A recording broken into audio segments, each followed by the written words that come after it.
Hi, everybody. Welcome back to episode number 6 of the Southern U podcast. I'm Taylor McMurtrey, and joined as always, AL Deer legend, Habitat First Can Properties. we just say Matt Brock? No, we can't. No, it's Matt. It's the AL Deer legend. It will always be Matt Brock. the love of AL Deer. And the other resident biologist, Mr. Jerremy Ferguson. Who is not the favorite on AL Deer. I'm not the favorite either. Have you lost that momentum? I'm just saying there's probably as many people on there that have major heartburn over me as don't. But anyway, I figured that. I feel like it outweighs. There's a lot more fanboys than I've met some great people on there. Really, I mean, Yeah. I've met. There's some good folks. I figured the dress just kind of bounced you up all the way to the top, and you'll forever stay there. It's all right. Yep, and we are still in the killing cabin. If you know it from the last episode, unfortunately, the weather didn't cooperate with us, and no woodland creatures were harmed. No. In the making of either of these episodes. No, they're not going to be when you stay in bed. Yeah. No. But unlike most of the year, we got some sleep. We did. It was kind of nice. So it's a rarity. Yeah, hard rain on a tin roof. Man, that's a recipe for some sleep. That's where it's at. Yep. Yep. Today's episode is another one that I say this every time, but I really am excited about every one of these topics. But this is one that's kind of unique for us being here in the South, because we're going to be talking about the Southern Rut. And basically, this will be another one of the 101 content, 101 episodes. If you live in the South and you want to hunt the rut, we're going to kind of take a deep dive into how to do that and how to do it well, and how to scout for it, those sort of things, because it's a little bit different than your Midwest rut. I mean, everything from timing to habitat, all those sorts of things are a little bit different. So, guys, unless you want to, unless there's anything else, we'll just dive right in. Let's do it. Ready? All right. Very first question here is, what are typical time frames for the rut in the South? And I know it's kind of a loaded question. Oh wow. Yeah. But because we got the South is weird, we've got a lot of diversity, or a lot, in habitat, but also in the times for the rut when it peaks. And certain areas you have deer running crazy, while other areas are completely dead, nothing going on. Yeah. So I'm just gonna. Unlike the Midwest, you can't do it in a couple of week period. You got to have several pages on your calendar open around here. It's true. Mm-hmm. You know, they lose their velvet about September, and somewhere they're rutting. That's right. Yeah. That's true. About then, and they'll rock along till their antlers fall off in March or April. Yeah, I think the only state that has a more diverse rut than Alabama is probably Florida. They've got deer rutting down there 12 months out of the year, I think, depending on where you are. And heck, Alabama we've had so many stocking sources for deer over the last 100 years that we have everything from late October to mid-February. Yeah. Depending on where you are. Late October? Mm-hmm. Yep. Well, do tell, because I need to hear about these places. Over along the Chattahoochee. Yeah, Georgia line. Mm-hmm. Oh, I mean, we just call it the Chattahoochee River influence, but it's just those deer right there on the Georgia-Alabama state line. They're early. I mean, those guys they're done. They've been done for a little while. Yeah, that's interesting. So, any speculation as to why? I mean, is that just like a different, I don't want to say subspecies, but is that a different population that was brought in from somewhere else, and that's the reason they rut like that? Or is it just kind of a geographical thing? Or I don't know, because I'm not familiar with Georgia's stocking history. Me either, but most of Georgia is pretty early from what I remember. I only lived in Georgia for a couple of years, and it was central Georgia. Central Georgia is November. It is, yeah. Mm-hmm. The southwestern part of the state, best I recall, is quite a bit later. Gets on into December, maybe middle part of December. Yeah, I looked at the rut map for Georgia within the last 48 hours, and southwest Georgia pretty much is the only place that has a December rut. Mm-hmm. Everything else is October, November. That's wild. Yeah, and different areas, I think different factors influenced the rut. You know, in areas that are prone to heavy flooding in the wintertime, you may see it earlier. And I think it follows different resources, different parts of the state, you know, some kind of limiting factor or some environmental factor that, over thousands and thousands of years has pushed their breeding times or their successful fawning times into certain windows, and once they're successful there, that's kind of where they land. Mm-hmm. Gotcha. I mean, if you look at most of Alabama and Mississippi, the native deer, you're looking at December to early January for most of both of those states. Now, when you get down into the boot heel of Mississippi, southeast Mississippi, and southwest Alabama, that is shifted more toward late January and early February. Right. And then, some population factors play in to True. that. When you've got a heavily skewed buck to doe ratio, like many places, especially here in Alabama, have, the rut gets drawn out because there's not just a ton of breeding age adults in the population that are quote unquote successful breeders. Fawns, I guess, potentially can breed. They really shown not to in most research. Most of the South, they don't. Midwest, more common, but mostly. But our down here. yearlings absolutely are in the breeding pool, and they do a fair amount of breeding. Yeah. So, Gotcha. Yeah, I mean, I know it's I think that is kind of unique, though, just about the South, because you have one state over in Georgia that's wildly different in terms of the time frame. Yep. And like here, and where me and Jeremy are at in Marshall County, I mean, you're looking at it at the very least, a Christmas time, into December rut, and most of the time in that kind of area, Marshall, Jackson area, you're really looking at more like January. And so it is kind of strange how there's so much, it can be wildly different depending on where you are. Go ahead. I was just going to say, even in close proximity, the deer here. Well, let's just take. There's a club down the road. We're not going to name it here, but we did fetal reproductive studies there for years, and their average breeding date, 2 to 3 miles down the road, mind you, their average breeding date is about 10 days before it is right here. And then if you go 15 miles east of here, they start getting the influence from the deer that were restocked from Stimson Right. Sanctuary, which is in southwest Alabama. They have a later breeding date. So if you get over around Wolf Creek Management Area in eastern Fayette, Walker County, that average breeding date is like January 31st to February the 4th, 5th, 6th. Yeah. You're looking at. And see, Jackson County's got the same. They had some deer from Stimson up there, so there's parts of the Jackson County that it's always had deer. Even when there were no deer, there were a few hanging on up there. So you've got your typical native deer rut dates that are going to be sometime in December, mid-December, and then you get down into certain parts that it's, like Matt said, 5-6 miles away. It's January, late January. That creates all kind of issues for deer managers. Yeah, I'm sure. It's complicated. Yeah, which I know I mentioned it on the last episode, but that lease in Randolph County, when people were trying to explain, like, the draw of this club is you get to hunt a split rut. You have this place it was called Rock Mills, where the week of Thanksgiving, things are just deer running everywhere.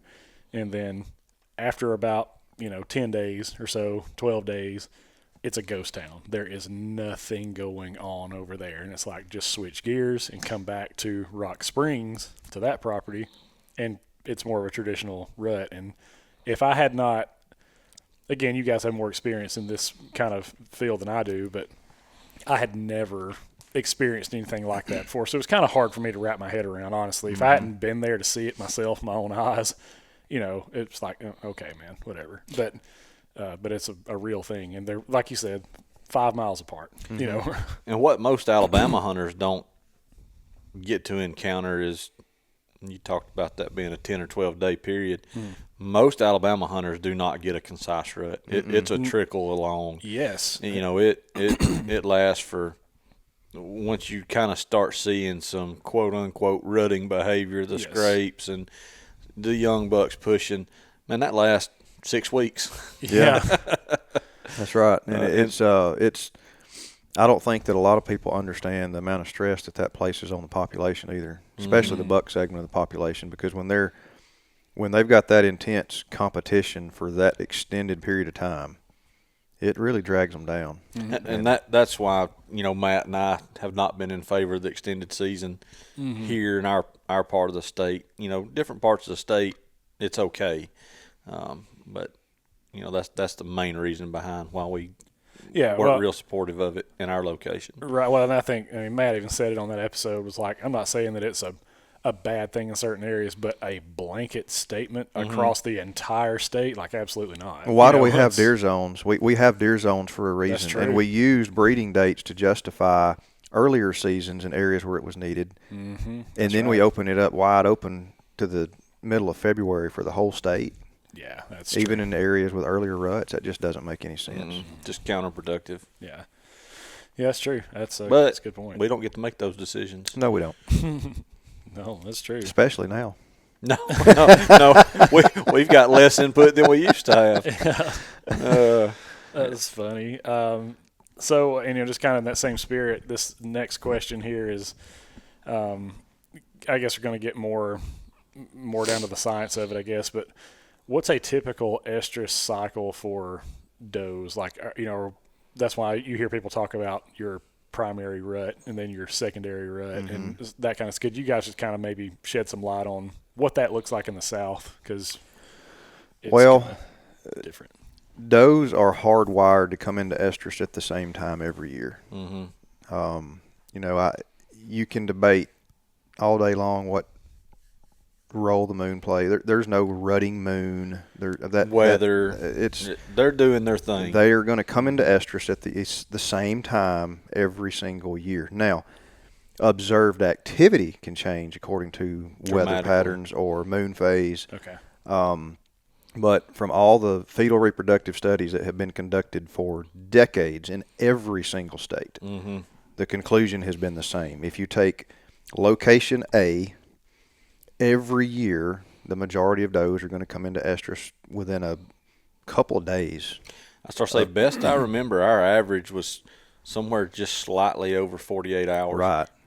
Within, what we took. Wow. Is, within a, and it's not an exact science, but it's pretty dang good. But within a 2-day window, man, those does in that location were coming in. That's when they're going to come in. And so, when people say, I think the rut's earlier this year, I think the rut's later, no, it's not. It's just perceived activity. It's perceived activity. It's what you're observing.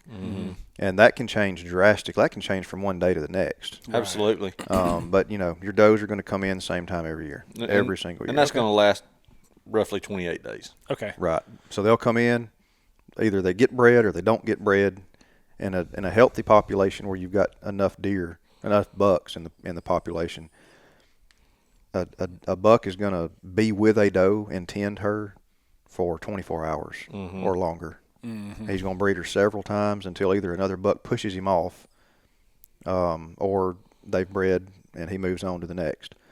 And that is precisely why I fight so hard to get people to understand that having mature bucks in the population is important. It doesn't matter what's on their head. I'm not worried about what's on their head. Just having mature bucks in the population. Because you need deer breeding does, experienced deer breeding does. Now, bucks of all ages are going to breed. Right. Yeah, the young bucks are kind of like we were when we were teenagers. They so happy to be there. they were, and they're like, "Oh, I'm going to chase this one today." And while he may have the opportunity to breed that doe, by gosh, another one comes along, and he's going that way. Yeah, Not, not too picky. yeah, they're equal opportunity. By gosh, Right. It's funny. I love watching it because you'll see all these young bucks spending so much of their resources on chasing. They're just running around chasing all the does that they can chase, and then it's fun to watch a mature deer step into the picture, and he's just like, "All right, show's over, guys." Mm-hmm. I'm not running her. I'm not chasing her. She's mine. You can accept it or I'll show you. But, Right. I'm taking over now. And that's a big shift in behavior that I've seen between bucks in the 2 to 3 year old age classes and then the older bucks. Mm-hmm. When they show up on a hot doe, Yeah, they don't have to chase her. They're not going to chase her. I mean that, and we go a lot back to how deer act in the Midwest, because they generally act a little bit more like a deer, not scared to death all the time. Right. Our deer are scared to move. Yeah, Yes. but you'll see, a lot of times on a hot doe, you're going to see multiple bucks, and generally speaking, the last buck in the line is probably the most mature, the one that's like, yeah, I've got this locked up. All I'm going to do is follow along until it's right, and I'm going to let these other knuckleheads Kill each other. Right, kill each other, chase each other around, and he's not generally in a hurry. Right. Yeah. Yeah, that's what I've noticed. Larger, mature bucks that are behind does are generally just kind of trailing along. They're not actively pursuing or chasing. Mm-hmm. They may be grunting and staying with her, but they're not chasing. Yeah. So I'll ask you guys this too, because like I've got my own, not theory, but I've just got my own experience with this stuff. In the Midwest, you see a lot, and even like Jeremy's got some footage from where he went out to Kansas and stuff, where like bucks running with their mouth wide open, tongue hanging out, just completely gassed, chasing does around. Do you guys typically, or have you ever seen that in the South? You see that in Alabama and stuff? Depends on the property. I was going to say, I've never seen that. I've seen bucks run some does around. I've never seen that kind of just, like I've even seen in the Midwest, like drool, all over their mouth. They're just done. You know what I mean? I've never really seen that in Alabama or the South in general. So. It has a lot to do with the sex ratio and age structure of the population, which we have a completely different sex ratio and age structure in Alabama than most of the Midwest. Mm-hmm. Simply because our season is so long and so many bucks get harvested. That's true. Yeah, that's a good point. It is, and I've seen the same behavior in Alabama on certain properties that are managed, where the ratios are right, then you'll see the same type behavior. Okay. And even unmanaged property where there's a lower deer density, you'll tend to see that, because there's just less opportunity. So those bucks are up moving. Mm-hmm. They're trying to take every opportunity they can, and they may have to cover a lot of ground to do that. And as far as deer health is concerned, it's better for the deer if they have a really short, intense rut that lasts 10 days, 14 days, rather than a third of those does not getting bred. They come in again 28 days later. We do the whole process over. Oh, I gotcha. And it wears them down. It really wears them down. Yeah, well, we'll talk about some of this stuff later, but because you've said before, like 11 months out of the year, deer are enslaved to their stomachs. This is kind of the window where they're kind of not. And so if this is when they act stupid. Yeah, this is where they finally make a mistake and act stupid.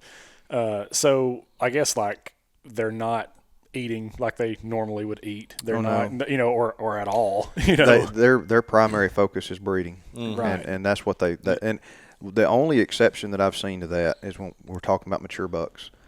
A lot of times I see coming out of the rut, the 5 and 6 and 7 year old bucks are still in superb condition compared to the 2, 3 and 4 year old deer.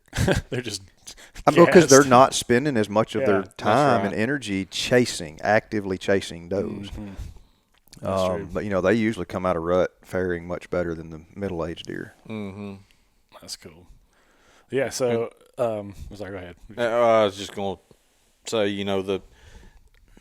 you mentioned that ours, 28 days and our rut being drawn out, and it may be 2 or 3 cycles because we have a skewed sex ratio, but the hot topic of deer with spike on one side, especially here in the South, that is the primary reason for that.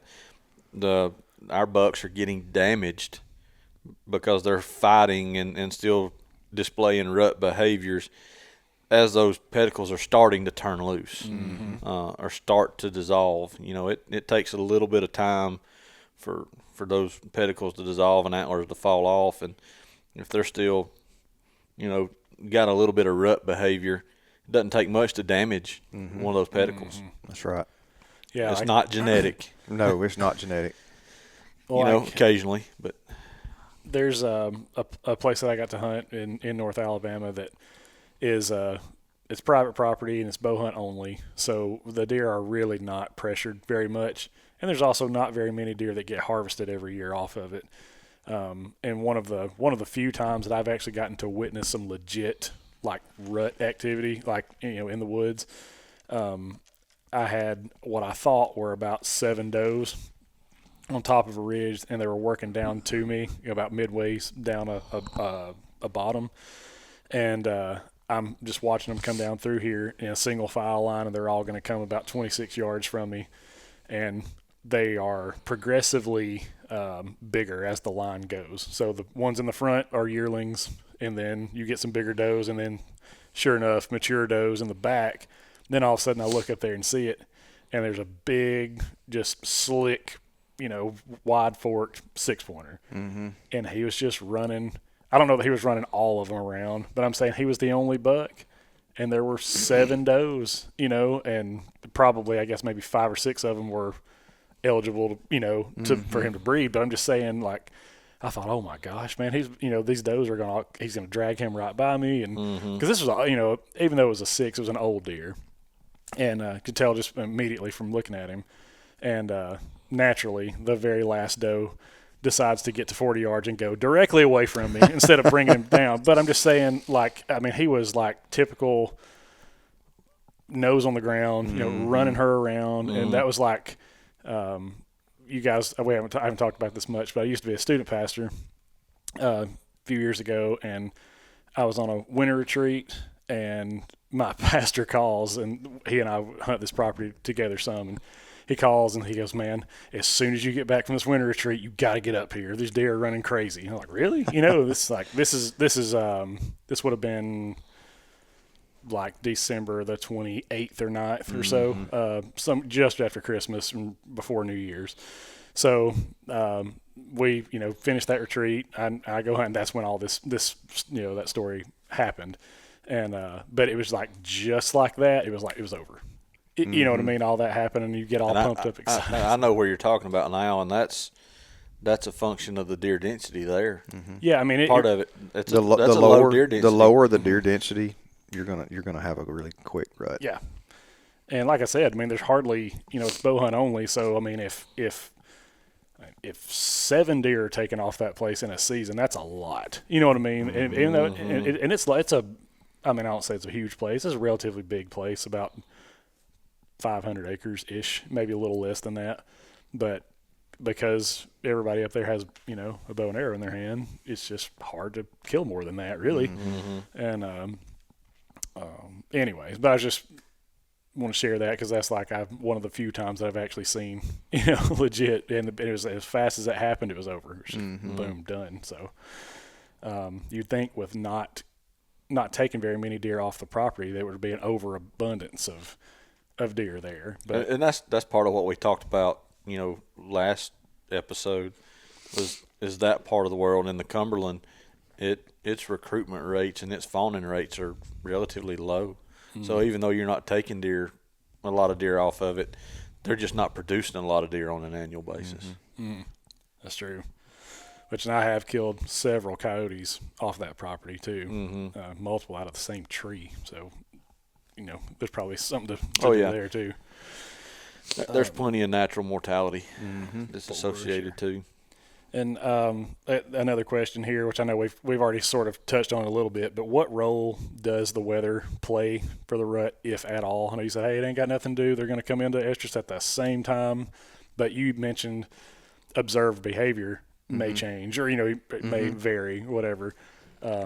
Is there any kind of is there any way to expand on that or talk about that a little bit more? What hunters are seeing and versus what's actually happening? The only thing that I will say on weather affecting rut timing is extremes one way or another. If you have extreme drought or extreme wet, then that could affect the timing. I know some of the leading deer biologists this year say in the Midwest is experiencing a trickle rut because of the drought that we had or that they had. I don't know. It wasn't trickling where I was at. Right. It was on. And like here in Alabama, we actually were unseasonably wet until August, September, October. And then unseasonably right. dry. So we went from wet to dry, and people are still saying, this was a drought. It's not a drought year. We had a drought period. And, deer seemingly not affected by it at all. I don't expect that to change our rut timing at all this year because deer are in superb condition. Every deer that I've seen taken has been very healthy. But I bet we're going to hear of a less sightings, less harvest during the rut because all these guys are wanting to sit on green fields. Oh, gosh, yeah. And there's not one. Yeah, there's a surplus of acorns in a lot of areas. I mean, lots of acorns, baby. It's all about the acorns.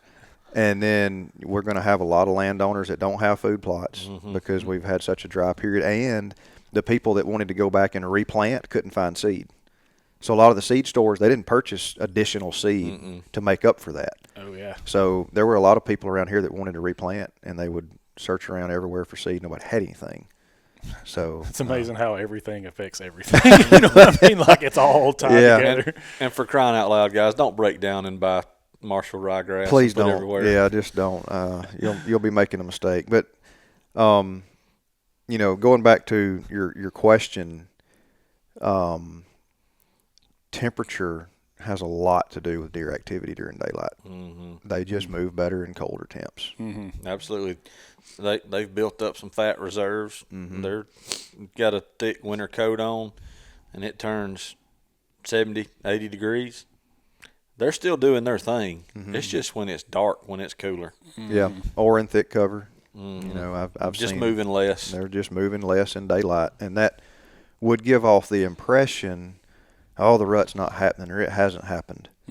What's going on this year? Well, I promise you, they're rutting. You're just not seeing it. Yeah, if you guys we've talked about does and kind of coming into estrus and what role that plays, but could you maybe talk a little bit about how I don't know how to phrase this question. How does buck behavior when it comes to the rut? Like, would a buck be all about chasing does around in anytime, or would it, or is it, you know what I mean? Once they shed their velvet, they're in rut. They're ready to go. If they found they're just waiting on. If they found a good candidate, they'd be ready to rock out. Yes, absolutely. They're just waiting on doe to come into estrus. And a guy sent me a video just a couple days ago of a 7-point breeding a doe 10 miles down the road, a full month before breeding season. Now is she ready? I don't know. I mean, she allowed the breeding to take place. Right. She acted like she was ready. She must be. So she must be. She must. And there's be outliers. Oh yeah, everywhere. There's outliers. You have your average, and then you have outliers on either side. Yeah. But that would be extremely early for here to have Thanksgiving breeding. But yeah, so bucks are pretty much ready to go. Oh, they're ready. Yeah, they're ready. They're ready. Yeah. Like any male. Yeah. I was about to say. Not going to get too picky about timing. That's funny. I guess this fourth question here, I feel like we could probably spend the rest of the time talking about it, but how does somebody properly scout for the rut in the South? Because I guess in other seasons or other parts of the deer season, you're targeting food sources or you're targeting kind of travel or bedding or something like that. But when you've got the rut, it's almost like all bets are off. Like, I mean, how can you really narrow down where these deer are going to be? All bets are off because they could be absolutely anywhere. They can come from any direction. But I'm relying heavy on those travel corridors from bedding to food. I want to know by that time of the year. I want to know what trails my does are taking to food sources and back to bedding, because at that point, really, you're just wanting to hunt does. You can't get a buck typically on your radar and just focus on what you think he's doing, because he's not doing what he wants to do. He's doing what she's doing. Well, she allows him to do. Yeah, so you find the does, you find the bucks. Yeah, well, that's what I was going to say. So, most people around here will say that, like, don't worry about those bucks. Don't, you know what I mean? You kind of have a general idea where they've been, but if you find does, like, at some point they're going to get hot. That's it. And when that happens, it's kind of like a live decoy at that point. It is. There's no better bait than a doe that's in heat. Yeah. And I hunt the rut a little bit differently than a lot of the mentality around here is. A lot of people, I just want to get where I can see. I want to see. I don't do that. I hunt thick. I hunt really, really thick in the rut. And the majority of big deer that I've killed on does, I couldn't have made a 20 or 30-yard shot. I mean, that's as far as I'm going to be able to shoot them. Yeah. I'm hunting thickets that I know does are traveling in, and even if does are not there, the bucks are going to be using those thickets to travel from where they've been to where they're going. And I don't, I know this is going to sound really strange. Through the years, I have not had very good success in January. That's when everybody I know kills their big deer in January. I don't, never have. I kill them in December, November, December. And January, I guess I just let everybody else do their thing because. Well, you're always tagged out by then. There you go. The rest of us are left with the Some scraps. years that would be the case. Well, I mean, there's two racks laying over there, the other side of the room, and one at the house that on this property here. I killed them either on December the 17th or 18th. Oh. 3 years in a row. Just I have often said, if you want to kill, if I want to kill a big buck, a deer I'm after, I'm going to kill him between December 18th and 26th. Because that's just the recipe for here. Well, this is my theory. You've got all these young bucks going nuts. I mean, that's when everybody starts, the rut's really kicking off around Christmas. It is, and what I think you're seeing, it is hard to see mature bucks at that time. Really hard. Unless you're hunting in the right places. They're in the thickets tending the first few does that are coming into estrus. Our does start to come in around that third week of December. Like everything else we talk about, you got your bell curve. That's right. So you got these first we're ones on that coming climb. in. We're on that climb on that bell curve. And all the big bucks, they're on does. They're not running around chasing does like all the young bucks are. They're already on does. And that's when I'm usually successful. When all chaos breaks loose after Christmas, I don't have success then. I don't. I have been much more successful. Of course, Matt's been hunting here many more years than I have, but I've been over here, nearly 10 now. You take that bell curve and you chop the middle out of it, I'm successful at the front end and the back end. Okay, gotcha. Those mature bucks trying to pick up those first few. Yep, or the last few. Trying to pick up the last few. So I don't, I'm over here hunting during that middle part, if I don't have other stuff going on, family stuff, work. But if I'm going to focus my time, it's the early part and the late part. I let everybody else have that middle. I would take the first 2 weeks of bow season over peak rut here every year, every single year. I love early season. I feel like, number one, you're a little giddy just to get out there. You know what I mean? It's been so long since you've been able to get in the woods, but also you've got, a lot of food, and which can make it a little more difficult. Like this year, there's acorns everywhere. So how do you know what I mean? How do you figure out which acorn tree? You don't. Well, you just kind of have to figure it out. You just hunt. Yeah, this was the first year in quite a while that you didn't kill a mature buck in the first 10 days. Generally, you've got a really good solid deer down the first 10 days. Usually I do. And you just had poor weather patterns. It was very poor weather, a lot of warm days, southerly winds. I don't have a lot to hunt with a south wind. And then the deer that I did end up killing with my bow here, I saw him several days prior to that, and I was hunting a hardwood ridge that had acorns all over it, deer sign all over it. Hadn't had a camera in there, no cameras anyway on this whole track. No cameras, no corn. I was just hunting, and I happened to catch a couple of deer moving to the hardwood ridge 350, 400 yards away. So I picked up my binoculars and I got to looking, and I was like, that's 2 mature bucks. And there's another mature buck. And there's another middle-aged buck. And there comes another buck. And there comes another buck. Gosh. And there's does. And they're all feeding on these white oak acorns on this other ridge. And I'm like, I just picked the wrong place to be. So the next time I went in there, it's kind of ironic. I was just talking about south winds. I needed a southeast wind to get in there and hunt it properly. I was like, my better weather, I can't hunt that. I can't hunt on northwest wind like I want to. So 5 days later, we had a southeast wind, and I hauled in there about 3:30. It was a little bit late. And as I was climbing up in the tree, I had 2 deer walk out, and my bow's still on the ground. Of course, they're young, but and it'll all be in the video. But I videoed those 2 young deer.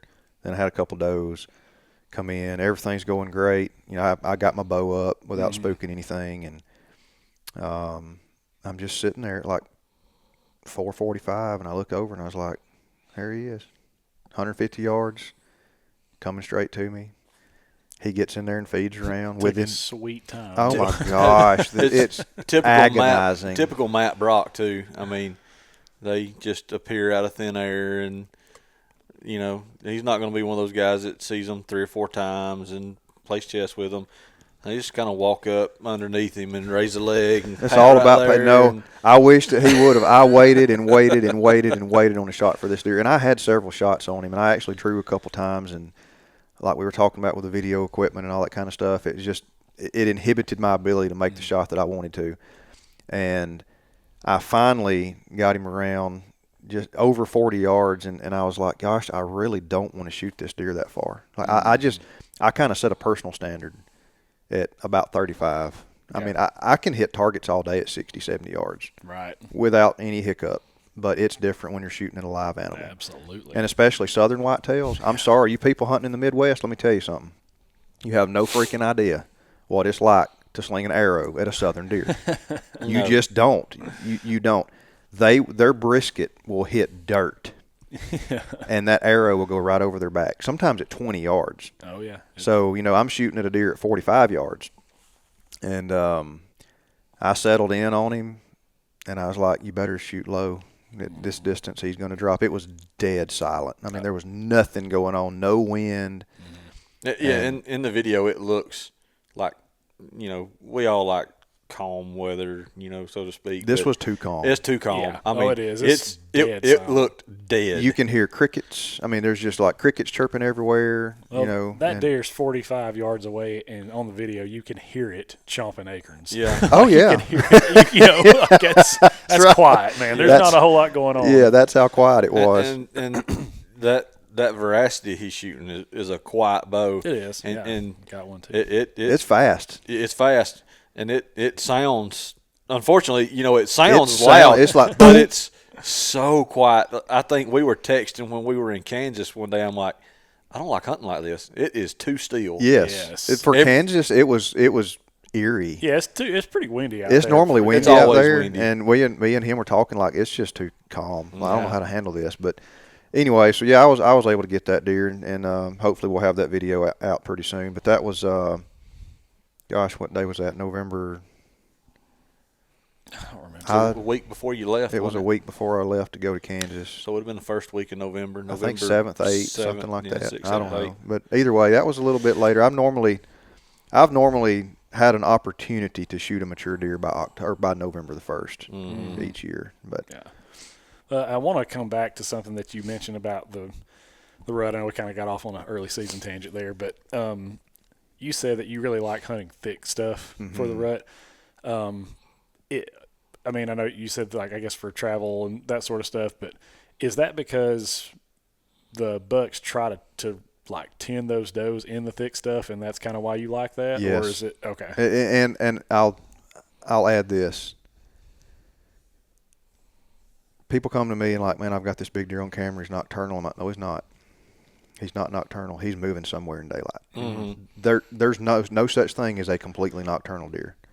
Nope. You've got to figure out where he's moving, and I promise you, he's moving somewhere in daylight, and it may be for 45 minutes, but you need to be there during those 45 minutes that he's moving.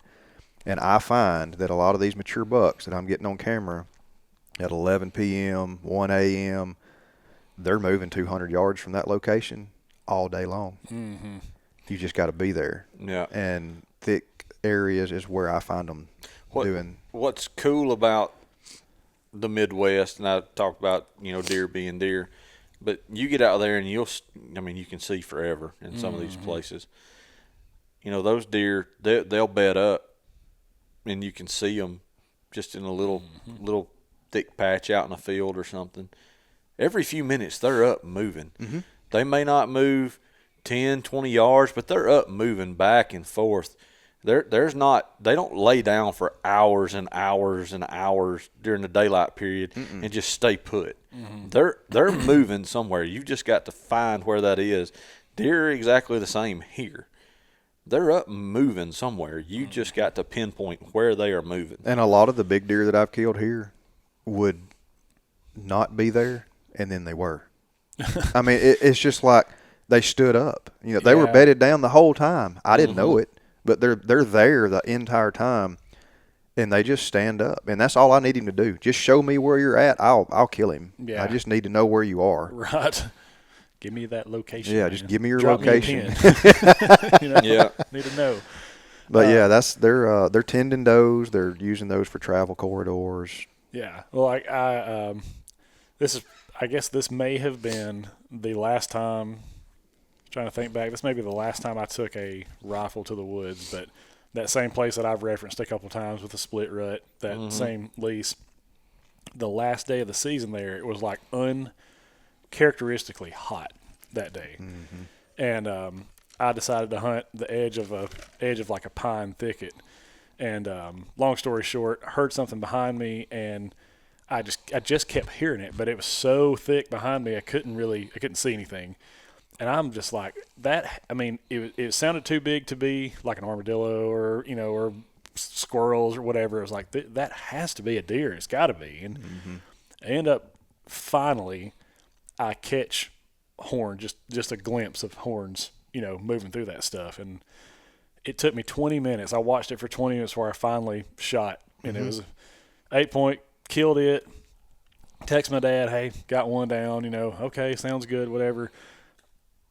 No kidding. 15 minutes later, I hear this in the same spot. More noise, more noise. I'm like, what in the world is going on? And I finally figure out. I'm like, that's a doe. Like, there's another deer out there.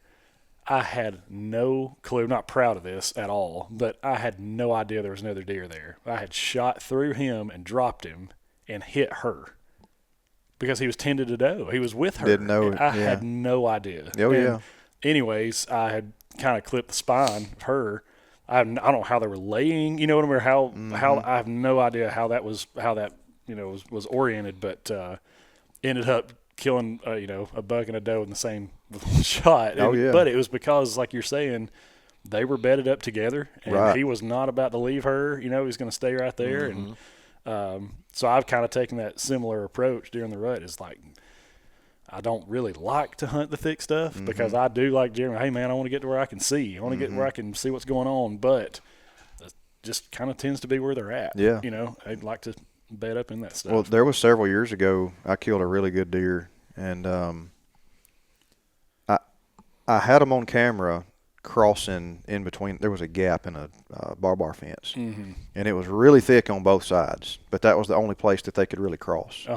Which I have learned in the Midwest, those deer don't think nothing about jumping over a 5-foot fence. I mean, like nothing. I would look at some underneath. Yeah, I would look at some of these places, and I was like, there's a deer trail right here, but I don't know about hunting it just because that fence is so high. Well, I would hunt it, and deer of all age classes would just walk right up to it, right over it, and keep on with life.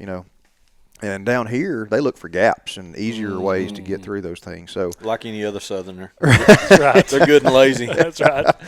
So, anyway, I hunted this gap, and I was late one day, really late getting home from work. And I thought, there's just no way I can get in there with enough time, but I need to go today. This is a killing day.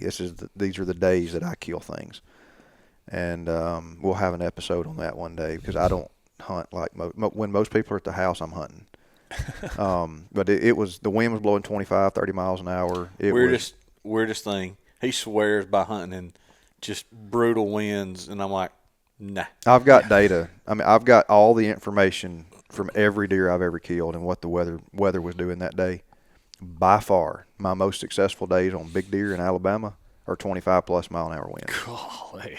Well, I'm not going when it's I mean, it's just like, that's when I'm going to be there. Yeah. And that was one of those days.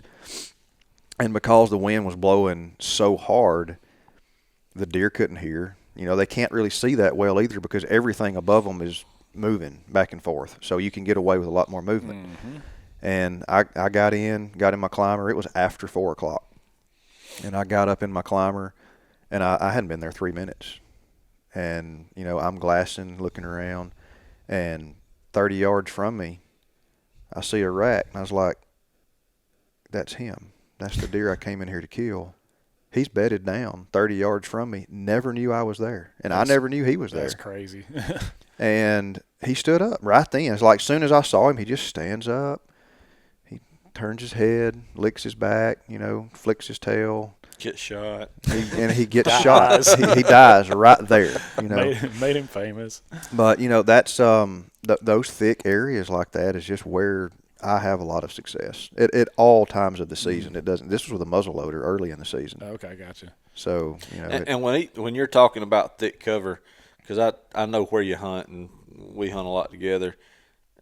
Explain a little bit about thick cover. You don't necessarily mean, you know, thick clear cuts that can't be hunted, because I like seeing a long way, but I mean like grown up clear cuts. Yeah, you're talking about stuff that you can see a long way, but you're only able to see pockets. Right, there. you have to pick a shot. You may see a deer in a pocket and not be able to shoot him because of brush, debris, you know, limbs, whatever. Yeah, you don't mean a thick pine plantation that you can't hunt. No, you know, these are areas that are huntable. You just have to select your shots very carefully. Yeah, a little more early succession type habitat. That's, you know, some of it may be overhead high, some of it may just be knee high in places. A lot of these areas are clear cuts or select cuts where the ground level vegetation has had anywhere from 3 to 6 years of growth on it. So that's when a lot of people quit hunting those areas. Oh yeah. Because you have limited visibility. You know, people like to see. You know, oh, they do. They like to see, and I love to see. I'm perfectly content sitting there and seeing one deer. Because it might be that one. If it's the one I'm after. Yeah. Last thing I want to ask you guys, because I know we've kind of talked about, like, hey, look, deer are going to move during the daylight hours. May not be much, you know what I mean, but they're always going to move. They're not 100% nocturnal. A term that gets thrown around here in the South is the December lull. Like, that's something that people will talk about. Like, oh man, there's no need to even go to the woods during that time because the rut hasn't started yet, or it's, you know, or whatever. And in the Midwest, it's October. You know, that's October lull. Don't worry about it. You know what I mean? Don't even get off the couch. Is there any legitimacy to those terms, or is that just something that makes us feel better when we want to stay home? You know, when we don't want to get out and hunt. Well, deer activity definitely decreases. One, you have the effects of pressure. So everybody gets in the woods that the first couple of weeks. You've got opening weekend, then you have Thanksgiving, then you have early December. Everybody's hunting, and it shuts deer activity down. So regardless of our rut timing, you've got that factor. Then you have that little push where a lot of these younger bucks are starting to harass does, and does are just like, all right, fine, I just won't move. You know, I'm going to get somewhere thicket somewhere. I'm not going to move because I don't want you messing with me. You know, so deer activity really decreases. I'd say for today's December 2nd, isn't it? I think so. So from now until about December the 15th, it's going to get really, really slow. Yeah. And I think lull is probably, I'm going to play semantics here just a little bit, but Matt mentioned that, you go from the first part of the season where deer are acting like deer, and then there's a lot of pressure. I think I don't think this quote unquote the deer activity is changing based off of deer influence. I think it's all people influenced. Mm-hmm.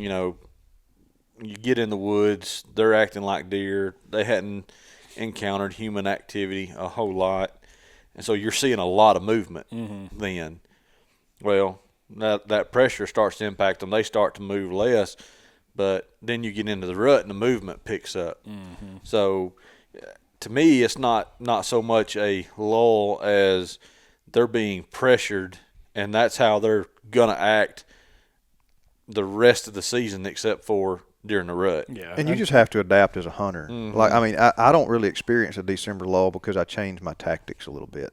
Well, we don't put a lot of pressure. Yeah, on we don't anyway. hunt like a lot of people do. Mm-hmm.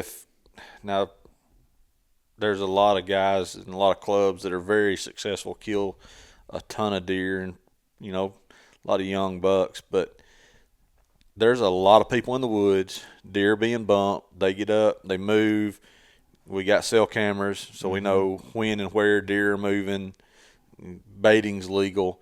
So we've become much more efficient at killing deer, even when pressure is really, really high. Mm-hmm. Mm-hmm. But I think that's what makes us maybe as compared to our surroundings or our neighbors that surround us, we're uber successful at killing mature bucks.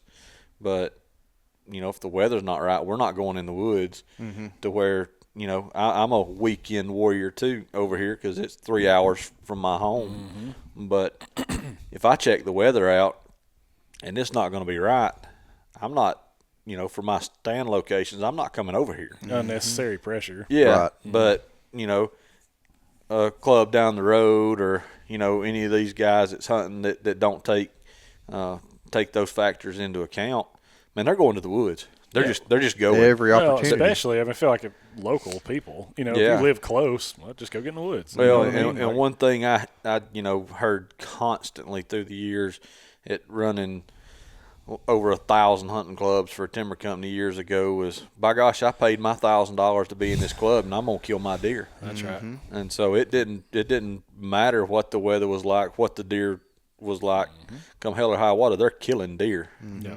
that's right. And that's that's their right, but that to me is the wrong mentality. Mm-hmm. Because I would venture to say that the hunting club cost, the lease cost, is the smallest part now.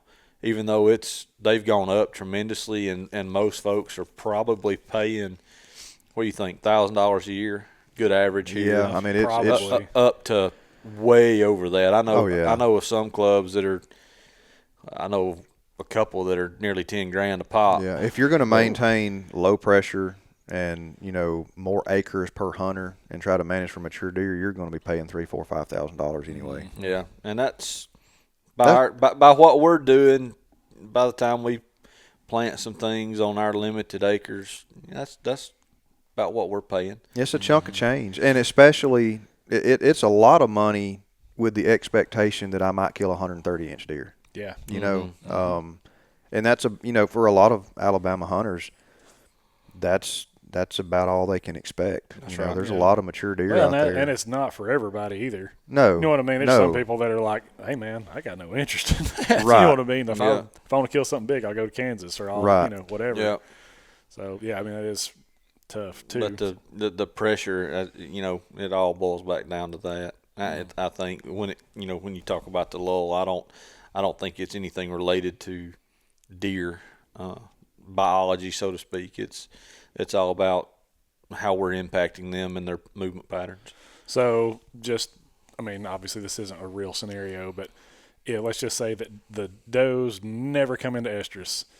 Is it just like they stick with that lull behavior, being locked down the rest of the season. Absolutely. Yeah, like, you know what I mean? The They're rut gonna, is what brings them out of that, I guess. They're going to act pressured. And, you know, if you totally remove the rut out of it and the increased activity, their body condition is going to be great going into the winter, and they may move even less just as an effect of being in good condition, not having to be a slave to their stomach like they are. Well, and this is the last thing I'll ask, because we're getting close to an hour here, but I know we've talked about kind of deer being enslaved with their stomachs and post-rut, those sort of things. Where I have hunted, and all I can speak from is my personal experience, it seems like even in late season, even in late January, and even now that we have this, you know, extended season in February, there's Chinese privet, there's hackberry bushes, there's all kind of browse that a deer can eat if they want to. Absolutely. In the South, absolutely. Yeah, and don't necessarily have to go hit your feeder or go hit your whatever. And so I have always been of the mentality of, like, one of the reasons that big, like, smart, mature deer don't get killed by like what you would see in the Midwest is because they don't necessarily have to show their face in daylight if they don't want to. You know, they don't get that big by being stupid. Right. And but I've also heard kind of the opposite end of, like, you know, you're saying, hey, look, in February, you extend that season out, their bodies are depleted from the rut, and now if you want to kill every deer on a place, you can. You know what I mean? It's possible. So, I'd like, almost bet everything I own that the first 10 days of February this year, I will have every single mature deer that lived on camera in daylight hours on bait. Really? Oh, On bait. Every one of them. That's crazy, man. And there again, what we talk about, it all boils down to pressure. Because I'm not even hunting then. Like, I basically quit about early January. I'm not even going to go after that. Usually don't. If folks will hunt a place and not pressure it, you won't see that lull. Right. It won't be noticeable. The deer are going to act normal. Yeah. Like, you can go over here to our place that we didn't get to go to because of the rain. Nobody wanted to sit out in the pouring rain. And I promise you, through the December lull, you go over there, you're going to see several deer every sit. Just because we don't pressure it. Yeah. Feel safer. Yeah. I mean, nobody has been on it except for to fill feeders through the summer. I'm going to go top them off today, and to change batteries in cameras. Yep. And to plant food plots. Other than that, nobody's ever there. No. Yeah. We don't scout. We know we've hunted these properties long enough that we know where the deer are moving. We know where to go hunt certain times of the year, you know, whether it be rut or whether it be late season or whatever. We know where those deer are going to be. I mean, we could go without cameras. I don't scout here anymore. I hadn't scouted here in 10 years. And I don't have to. I just know through patterns what deer are going to do at certain times of the year, and I just wait and go. And I think that's a problem with the clubs is there's so much turnover. People are trying to learn those properties. Learn a new place, yeah. So they're always on it. But if you can stick with a place, I promise you're going to be a more successful hunter. Yeah, just learning the land. Yep. I mean, where I grew up hunting in Tennessee, I mean, we had a tree called the killing tree. If you went up there in a 2-week period when the deer were rutting, when they were chasing does, you could shoot a buck there every day. I just like it. You would just you know, run out of bucks, but you could shoot a buck there every day while they were rutting. Yeah. And that's where we killed our mature deer up there, and a lot of young deer died there too. But you know, different time. Try it. But you can learn a property. Yeah. Really well. I thought of one other question. I keep doing this, but I got one thing I got to ask too. I know just from footage that I've seen from you guys in Kansas and stuff, and you'll see it all over the Midwest, during the rut, guys have grunt tubes, they've got rattling horns, and they're snort wheezing, and they're all right. have you guys found success during the rut using the same tactics? Do you rattle in deer? Do you grunt in deer? Have you snort wheeze, or does that blow every deer out? I think everybody's going to have a different answer. Yeah. And I think that, to me, you've got to know that deer. In the Midwest, you have so many opportunities at different bucks. Deer densities are different. Sex ratios are different. There's more competition.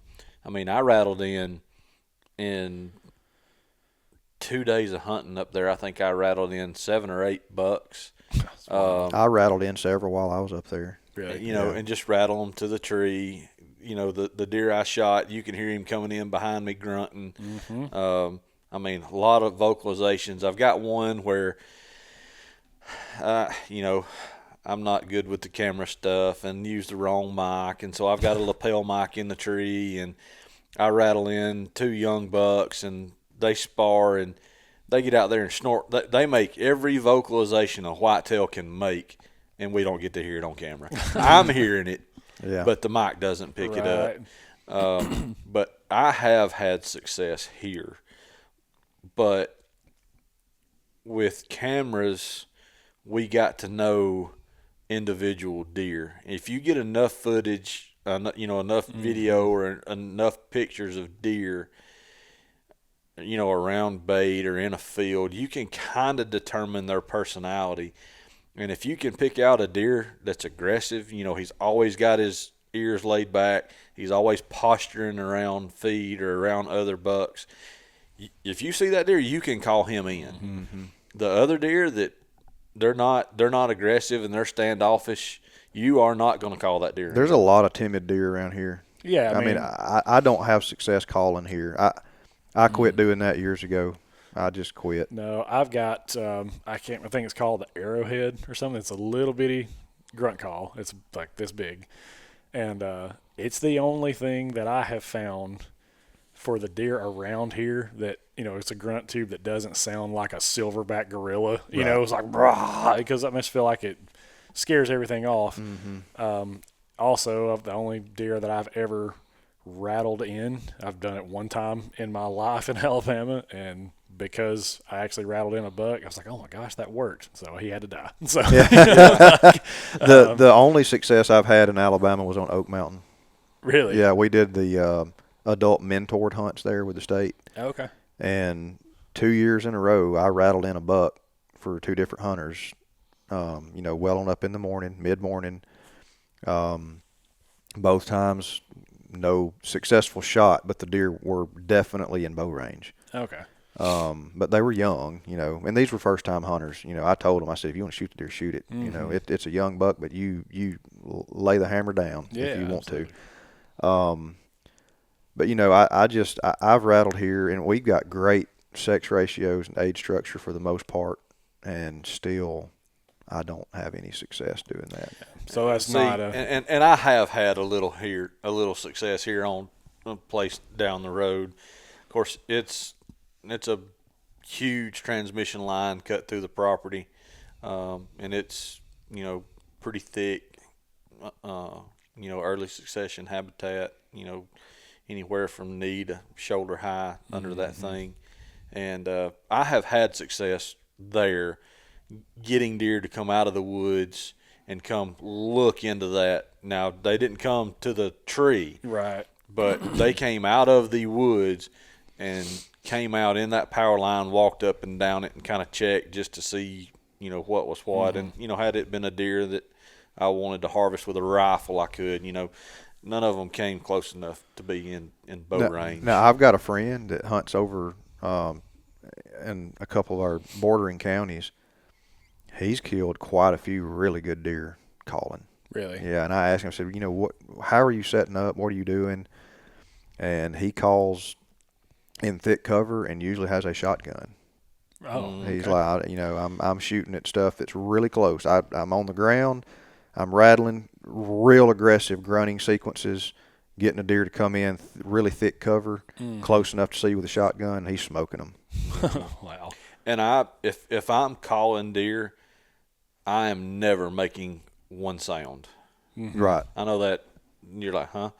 But I've got a grunt tube in my mouth and I'm making noise as I'm rattling, or if, I'm depending on what the deer is doing, if he's just kind of cruising by himself, a lot of times I'll use a grunt tube, in conjunction with a can. Mm-hmm. Now, I hate the can, and I finally started seeing people post some videos here, in recent history of, man, every time you turn it over, it sounds exactly the same, and it does, and don't like it. I've always blown on the bottom of it, yeah. but I've to make your own vocalization. Yes, yeah. It sounds more like a vocalization, right? That you're making with, your throat, like a deer would. But I finally started seeing people talk a little bit more about that, and I've been doing that, for years, because it does sound more natural as compared to, if you actually hear that in the woods. Yeah, it sounds totally different. It doesn't sound anything like a can. Right. And I played around with it, and you can blow on it softly. And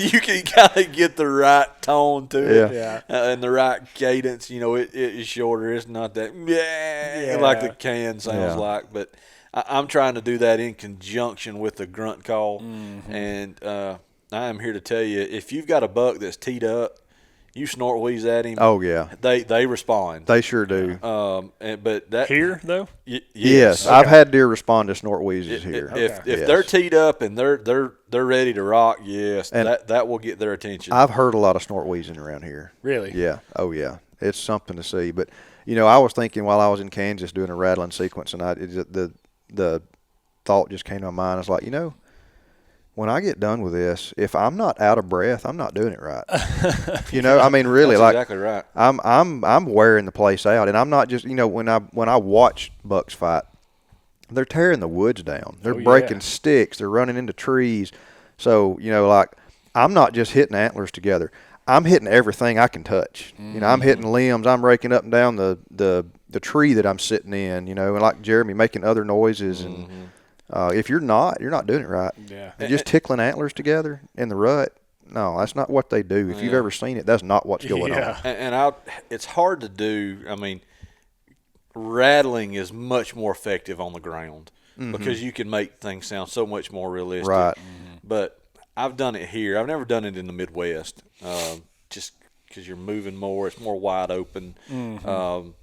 But here I've got a set of rattling horns laying around here somewhere. Antlers. Can y'all please start saying that? I'm sorry. Rattling antlers. Thank you. Shout out to okayest hunter Eric. Can't eat the horns. I don't know. My nephew and his buddies call them horns, and I make fun of them for it. And now I'm saying it because I'm around them so dang much. But I'll rattle with them and do what I'm doing, and then I've got a rope tied to them, and I will drop them to the ground and let them hit, and they'll still tickle together while I'm grunting. Mm-hmm. I like that noise on the ground. But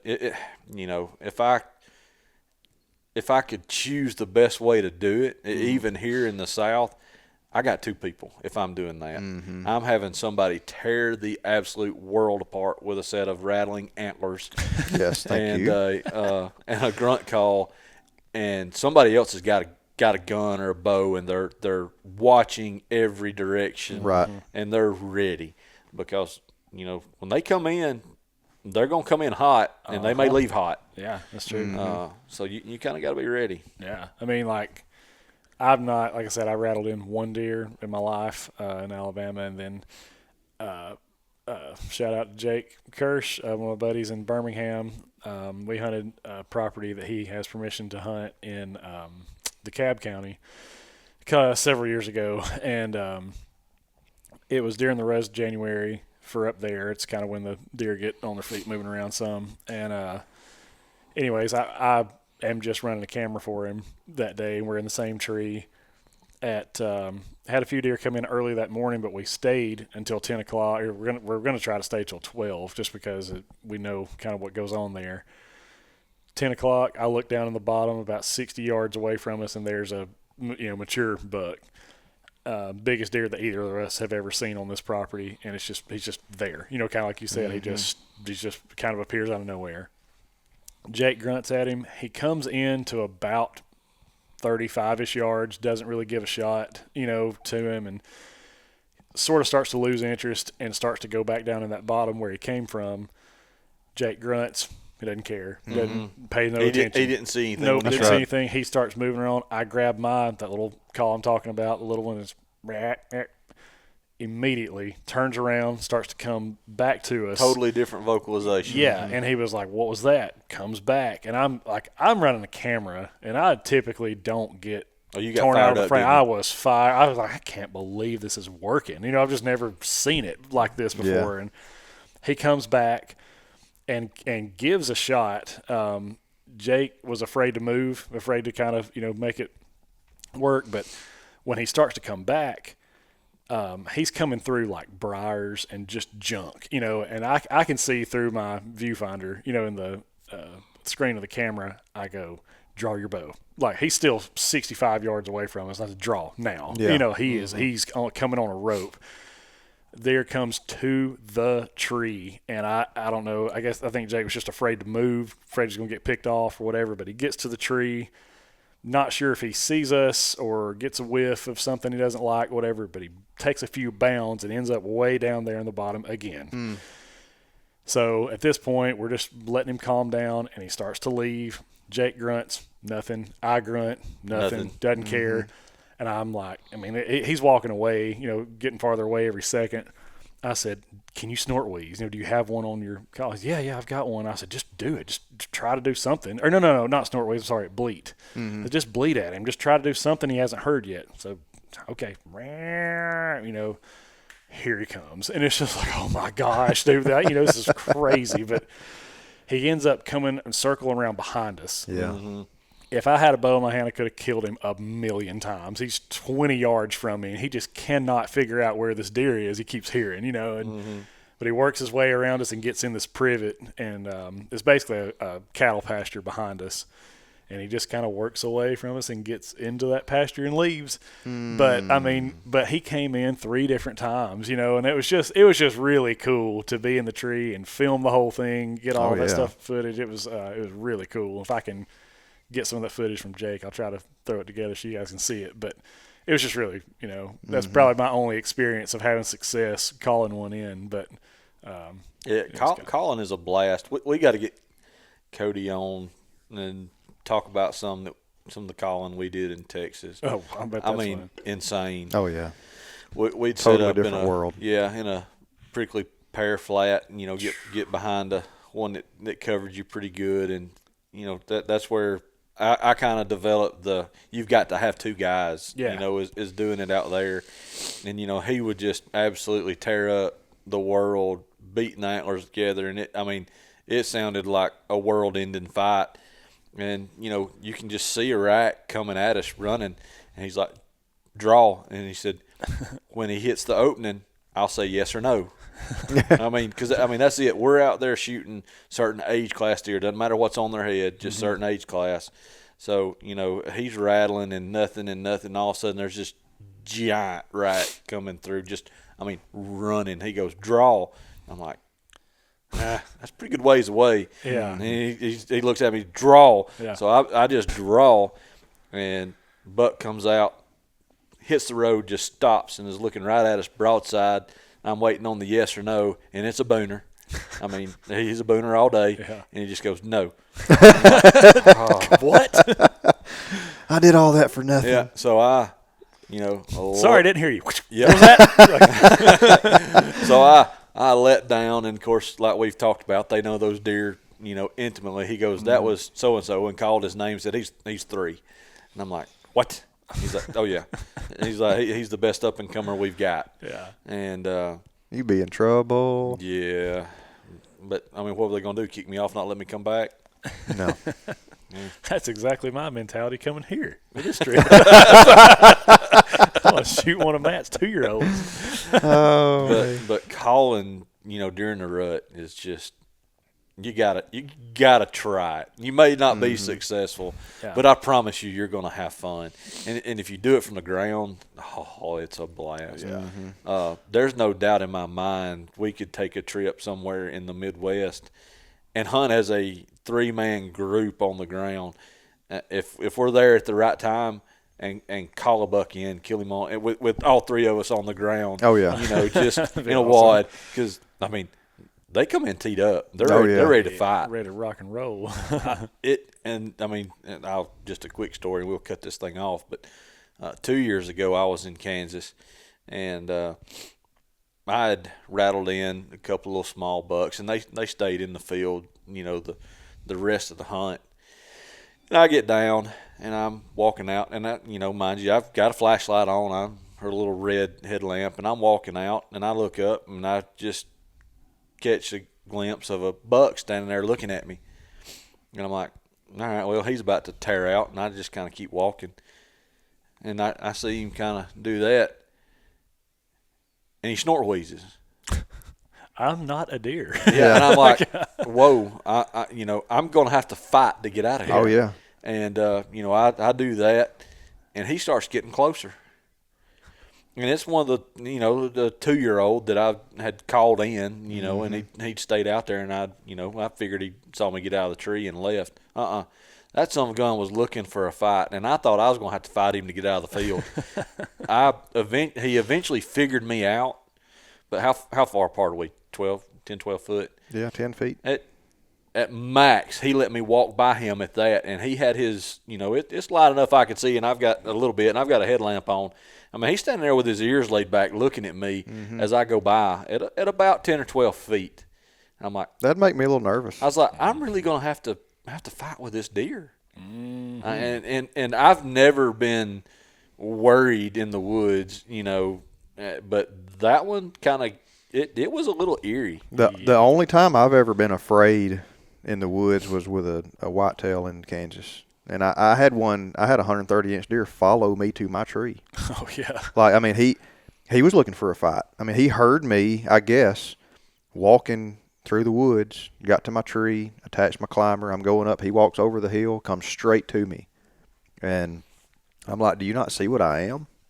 I'm like, I'm not a deer. And I'm starting to get in my climber, and he's coming. And he walks 12 yards, 10 yards, 5 yards. And I'm 4 foot off the ground at this point in time. And he literally comes up and sticks his nose up and starts to smell the bottom of the climber. And I'm like, I'm really glad I'm not on the ground. Once he smelled me, though, it's like, oh, total game changer. But he was so teed up. He was coming in to figure out what else is in here. Who is this? It's a wild feeling. Oh, yeah. Yeah. I mean, my dad he had an enclosure, and he raised deer and sell them to other, Evil man. Yeah, exactly. That's him.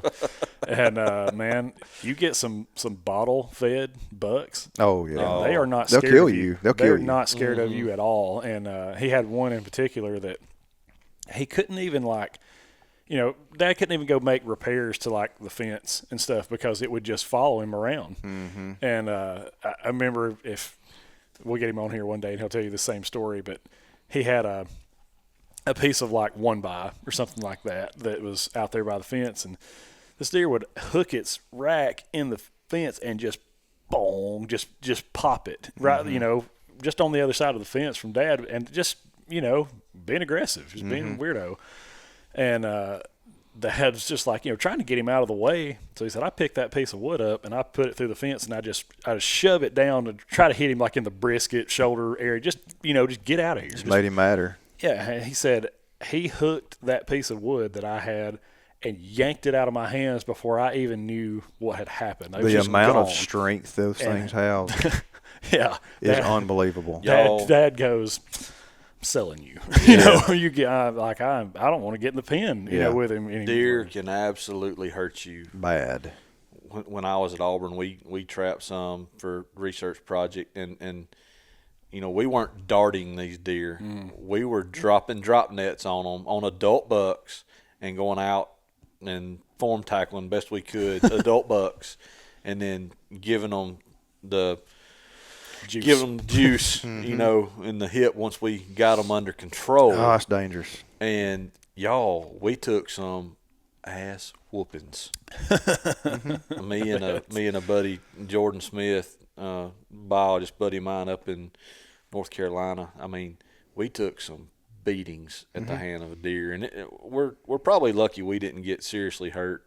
The funniest one was one we caught he was a 4.5-year-old buck, and this was in a high fence. Okay, so they big old rack jokers. All we caught him by was his rack. The rest of his body was out of the net.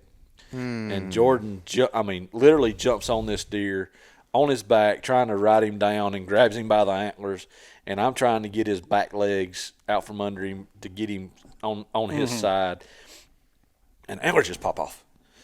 They just pop off. No. And he's up on that deer, and the deer doesn't know he's loose yet. And so deer's bucking like a bucking horse, and Jordan's up there kind of riding. He's got antlers in his hands, and finally he just kind of drops them and grabs hold of the deer. Y'all, when he realized he was loose, he beat us unmercifully, pawed us. Those hooves hurt. Oh, They'll cut you. And they are sharp. You up. Yeah. But yeah, deer can hurt you. Moral of the story: don't tackle deer. No. Oh man! All right, guys. Well, hopefully you guys enjoyed the discussion. Talking about the rut, it's about to kick off. In certain parts of the South, especially here in Alabama. So I feel like it's a timely episode to put out. If you have any questions or comments, please feel free.